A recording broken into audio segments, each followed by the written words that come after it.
Mă numesc Luca Nicolae și am creat un nou clip pentru dumneavoastră în care încerc să răspund la o întrebare care a frământat omenirea de-a lungul timpului, și anume, cum a creat Dumnezeu lumea?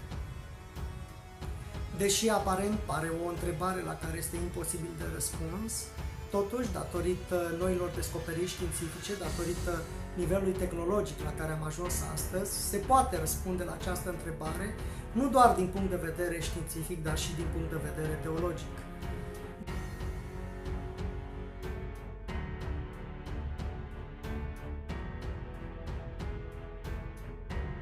Fără a avea pretenția ca acest mesaj să fie un răspuns absolut, voi încerca să creionez în linii mari acest mare adevăr atât cât cunoștințele mele îmi permit această înțelegere. Dacă privim cu mare atenție în jurul nostru, putem observa că în tot ce ne înconjoară există inteligență. Dacă începem cu banale obiecte din jurul nostru sau gravitația ce ne atrage în jos, temperatura mediului, adierea vântului, râurile care curg, ploile, observăm inteligența, observăm cum toate au o ordine trasată în mod inteligent. Este greu de spus cum de știe omintea să transforme în fluture.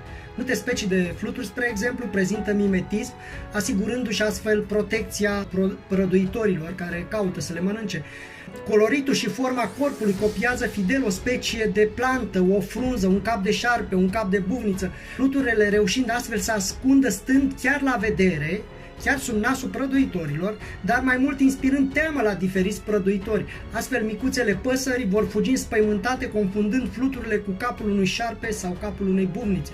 Dacă mergem mai departe și privim la organismul nostru, constatăm că în fiecare celulă din organismul nostru se produc aproape 100.000 de reacții în fiecare secundă. Și fiecare din aceste reacții necesită informații stricte pentru fiecare din ele. De exemplu, într-o singură reacție intră și ies printr-o celulă mai bine de 3 miliarde de particule de apă, și asta printr-un spațiu de 2 ori mai mic ca o particulă de apă.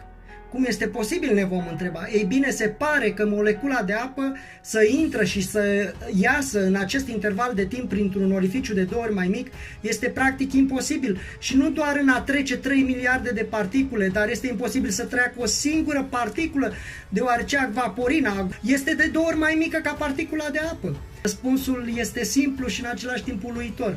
S-a demonstrat că particule mai mici de 7 kilodaltoni se comportă asemenea unor unde electromagnetice. Astfel, apa care este mai mică de 7 kilodaltoni reacționează ca o undă atunci când intră în contact cu celula. Am descris doar una din cele 100.000 de reacții ce au loc în fiecare dintre celulele noastre, însă ar dura ani să descriu până la 100.000 de reacții, iar asta se petrece într-o singură secundă, într-o simplă celulă din corpul nostru, în condițiile în care corpul nostru are undeva la 100 de trilioane de celule, iar fiecare celulă în parte are stocată în ea propria informație în ADN, care este o adevărată bază de stocare de date, și doar pentru a citi cu voce tare informația scrisă în ADN-ul nostru dintr-o singură celulă îți ia mai bine de 31 de ani. Acum încearcă să coordonezi toate aceste operații care se efectuează într-o singură secundă în corpul nostru, fără a aduce în discuție gândurile noastre. Realizăm rapid că informația în corpul nostru nu se poate transmite chimic, ci în mod diferit, ceva de genul undelor electromagnetice. Când privim atent la celule, realizăm că ele produc lumină. Este o lumină diferită de cea de afară. Mai mult, în urma unui experiment s-a demonstrat că informația din ADN-ul nostru este scrisă sau stocată în el prin lumină, și asta atunci când la un experiment de laborator s-a pus o anumită substanță peste ADN, iar spirala acestuia s-a desfăcut instantaneu, eliberând o cantitate anormal de mare de lumină. Acum lucrurile devin interesante, nu? Se pare că informația este legată de lumină. Oare de ce? Ce este lumina, de fapt? Păi lumina este alcătuită din fotoni, iar fotonii sunt unde electromagnetice. Voi face o mică paranteză și voi spune că noi, oamenii, folosim electromagnetismul pentru a stoca informație. Undele electromagnetice au capacitatea să păstreze informație, deci și fotonii care sunt unde electromagnetice, fotonii care fac parte din unda de lumină, care alcătuiesc unda de lumină și care sunt unde electromagnetice, au capacitatea să transporte informație. S-a demonstrat că doar câțiva fotoni de lumină sunt suficienți să transmită informație pentru cele 100.000 de operații care au loc într-o celulă la un interval de o secundă. Astăzi, oamenii de știință lucrează din greu la adaptarea tehnologiei pentru a transmite date prin lumină și nu electrica până acum. Începem să înțelegem că corpul uman este un calculator mai complex, mai evoluat ca toată tehnologia de pe planeta noastră, pusă toată la un loc, și că cantități enorme de informații sunt transmise în corpul nostru prin unde electromagnetice, trupul nostru devenind un calculator mai sofisticat ca toată tehnologia de pe Terra pusă toată la un loc. În pofida acestui lucru, vin unii inteligenți și afirmă că omul a evoluat, că a apărut ca un proces întâmplător al unor situații întâmplătoare și că și are originea în maimuță, care și are și originea într-o mlaștină și că acolo ceva a evoluat din apă, apa era caldă și o poveste largă și complexă. Păi, dacă eu aș veni și aș afirma că telefonul meu mobil a apărut așa întâmplător, s-a format el în stâncile munților, că era cald și metalele s-au topit și așa a ajuns telefonul meu să aibă programe sofisticate și a evoluat având chiar și cont de Facebook și totul prin evoluție naturală și firească, păi nu aș risca eu să fiu dus la un azil de nebun și etichetat ca nebun în stare extrem de gravă? Biblia spune în Psalmul 14, nebunul zice în inima lui, nu este Dumnezeu. Nu întâmplător, astăzi găsim savanți ce ne spun povești de a dormi copii în care broscoiul se transformă în prințul fermecat după ce broscoiul a fost sărutat de prințesă. Totuși, în versiunea științifică, broscoiul nu se transformă instant, ci la milioane de ani distanță printr-o vrăjitorie numită evoluție. Chiar și copiii cred cu greu că un broscoi se transformă în prinț, dar astăzi, totuși, vestiții intelectuali spun că pot chiar demonstra cum și în ce fel, în milioane de ani, broscoiul evoluează într-un prinț și se căsătorește cu prințesa iubitoare. Bineînțeles că ei pot spune ce vor, fiindcă nimeni nu a trăit milioane de ani ca să vadă broscoiul transformat în prinț. Dar hai să nu ne oprim aici, ci să vedem mai departe cum a fost creată totuși lumea. După părerea directorului Centrului Științific al Vidului Fizic din Rusia, academicianul Gennady Shipov, materia se naște din nimic, dar prin ajutorul informației.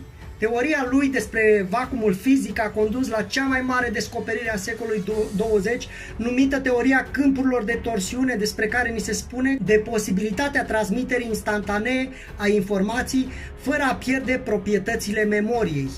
Obiectul creează în spațiu un vacuum, o polarizare spinală stabilă care rămâne în spațiu și după eliminarea obiectului propriu-zis. În acest câmp informațional, odată informația apărută, ea este instant în orice punct al universului, indiferent de distanță, nepunând bariere de timp în transmiterea acestei informații. Câmpul de torsiune este baza de stocare al întregului univers și poate fi accesat în orice punct al universului, ea fiind peste tot în același timp. Astfel spus, dacă noi avem nevoie de timp să transmitem o informație de la o planetă la alta, în câmpurile de torsiune informația deja există și în dreptul celui de-al doilea punct, chiar dacă acel punct este la capătul opus al universului. Informațiile din câmpurile de torsiune nu sunt limitate în timp. Semnalele torsionare de natură informațională de la un obiect pot să fie recepționate în trecut, prezent și viitorul obiectului. Cercetările asupra vacuumului au arătat că în interiorul acestuia decurg procese de autocreație a materiei. Aceste procese, cum ar fi că de nicăieri apar electronii și pozitronii, nu pot fi explicate de fizica clasică. S-a demonstrat că în condiții de vacuum absolut apar electronii și pozitronii din nimic, însă dispar rapid. Aceste particule ale substanței există pentru foarte scurt timp și se unesc și dispar în același punct al mediului în care au apărut. Această apariție și dispariție a materiei ne dă dreptul să spunem că un asemenea mediu există.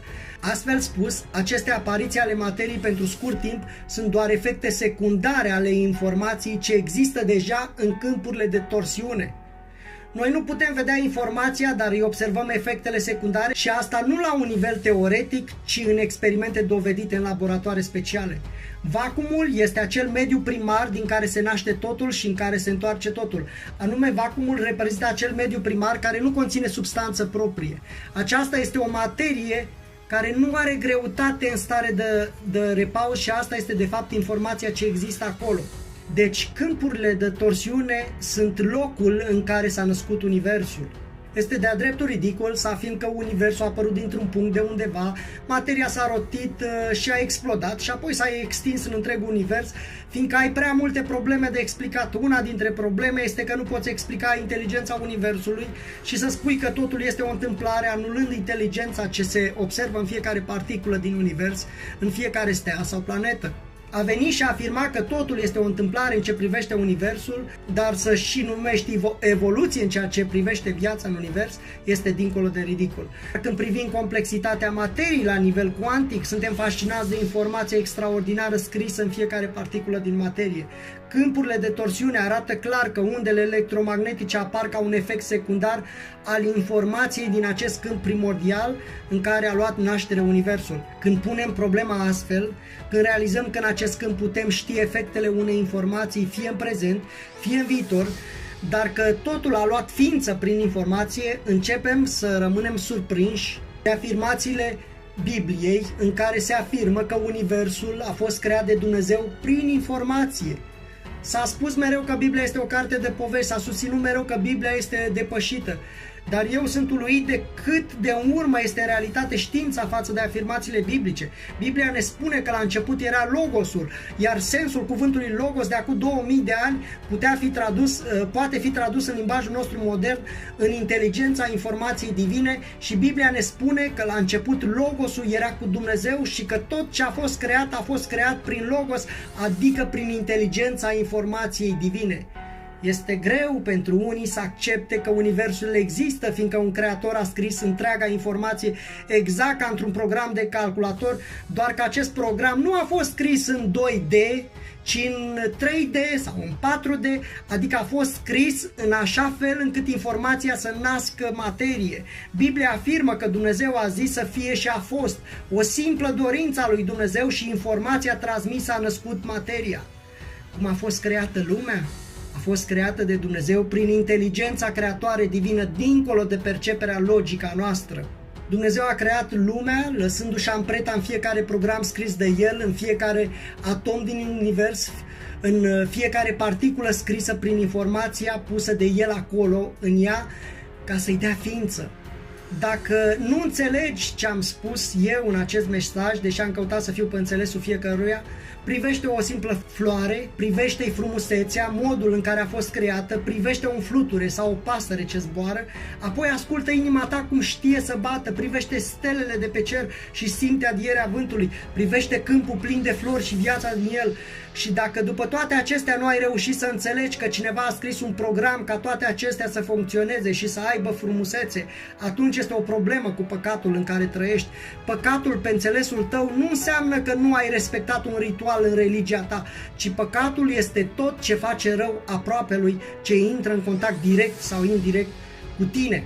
Legile lui Dumnezeu despre bine și rău sunt scrise chiar în lăuntrul tău, dar în funcție de alegerea ta ai ales întunericul, trăind în opoziție cu aceste legi, devenind în timp incapabil a le mai înțelege sau a le mai auzi, a le mai simți direcția. Eu nu am spus o poveste, eu ți-am vorbit despre știință. Știi, povești spun unii atunci când te duci la școală și zic că ai evoluat dintr-un mormoloc. Alea sunt povești, dar eu vorbesc despre știință, adevărata știință care începe cu Dumnezeu, fiindcă Dumnezeu a creat informația și prin informație a fost creată lumea. Dacă ai ajuns să înțelegi acest adevăr, atunci vei ști sigur ce anume ai de schimbat în viața ta. Vă mulțumesc că ați urmărit până la capăt acest clip și dacă v-a plăcut, dați like la pagina mea de Facebook numită Caleidoscop Creștin, ca să fiți puși la curent cu noile mele clipuri și de asemenea distribuiți mai departe.